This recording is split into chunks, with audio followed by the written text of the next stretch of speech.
Hi there. In this tutorial we will have a look at the Elementor widget that helps you to easily embed Tripetto forms in your Elementor pages and pop-ups. For the purpose of this tutorial, we'll assume you have the Elementor builder running inside your WordPress, just like we have here.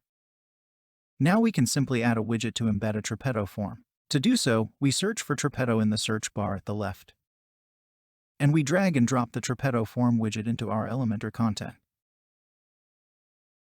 Next, we can simply select the desired form from this drop-down list, and you will see the selected form getting placed inside your content straight away. By the way, this is a fully functioning preview of your form, so you can instantly see and feel how your form will blend with the rest of your content.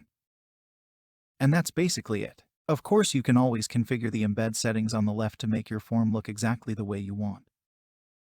Please note that the Tripetto form widget also works inside Elementor pop-ups. So you can simply embed a form inside a pop-up that is shown when a user clicks a button. And that's how you use Tripetto in Elementor. Also check out our other videos for more tips and tricks. And don't forget to subscribe to our Tripetto channel.